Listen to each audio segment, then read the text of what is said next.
And you also did get a chance to to play with Jeff Beck. Can we talk about the ups and downs of that experience? Well, the ups are great playing and some fun times. But Jeff was a very different kind of person.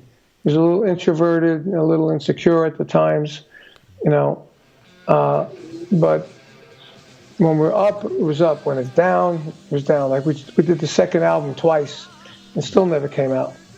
And then the band broke up. Yeah. If I remember, but it left a mark. No question, it did. Right.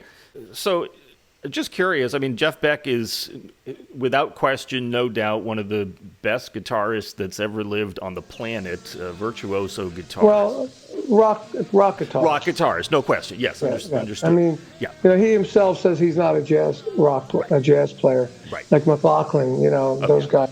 Yeah. But he is a unique, amazing rock guitarist. Of the three that came out of the Yardbirds, for me, he's the best. Yeah. Because he could play anything, and he plays with humor, and he plays with confidence, and he doesn't use a pick anymore. Right. It's just awesome. Right. And and I helped. I was involved in the switchover from BBA to Blow by Blow. There's a song on a BBA that we used to do on the second album called Jizz Whiz that was on the Beckology album. It's like a bridge between the two. It started off in 13/8, then it went to 6/8 and 3/4. And it was all jamming. It was instrumental. And after BBA broke up, I spent time in London recording and arranging and writing songs with Jeff, which was going to become Blow by Blow. Again, people may say, "Oh, your ego went out," but I'm just telling the truth. Yeah. And I used to listen in the car with Jeff, Ma Vishna and Billy Cobham, and he loved it. But I turned him on to that stuff. He didn't hear it yet. And we used to drive together in the car, and Tim and would drive together with the tour manager. In Europe, we'd take cars. We'd drive 2 rent-a-cars, and the road crew would have a truck. And Jeff liked to drive, and I liked to drive, and we'd listen to music.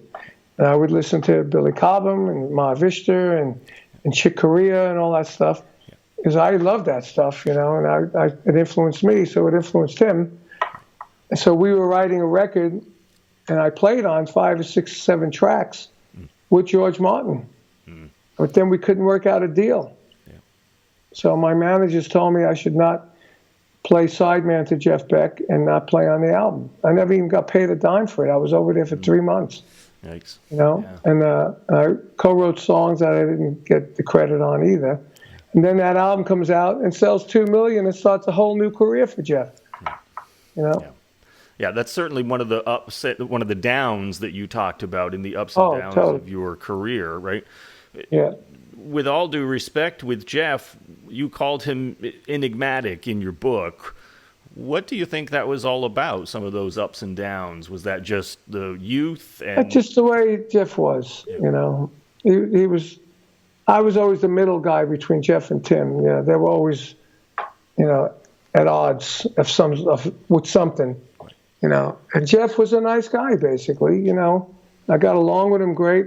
But I find a lot of English guitar players have the same traits, Which are? Which are like, the insecure, but being insecure and egotistical at the same time, and that, won't do this unless it's absolutely perfect, or and then not wanting to do this or wanting to do that all of a sudden out of the blue, But I found that with a bunch of English guitar players I work with, but Jeff was unique. He was one of the greats, always been one of the greats, and he'd been lucky because there were time spans where he wouldn't release an album for 7 years. Right. Most other artists would die, 7 years, but his audience stayed with him, even today. Yeah. And today he's, there was a point in time, like in the 90s, I talked to Jeff, and I would, every time he come to L.A. and New York, I'd hang out with him, but he wouldn't call me. I'd always call him because he hates the phone. Okay. He's one of these guys that don't like the phone. you know. But he loved cars. I love cars, so we got along, you know, great, you know. And you know, I was very disappointed when that album, I had to go off that album. Sure. And I was really disappointed when it sold 2 million. I was pissed off, Right. you know, because it started a whole new career that I could have been involved in, you know. But I get what they meant, you know. His manager and lawyer said, you know, you're equal bill with Jeff, and now you're going to be a sideman. It's not good for my career, which really didn't help make a difference to me, because after that, I didn't do anything till I did the Rod Stewart group, which I wasn't Rod Stewart and Carmine Appice anyway. Right. You know, but I did have my name on the drums all the time. That's right.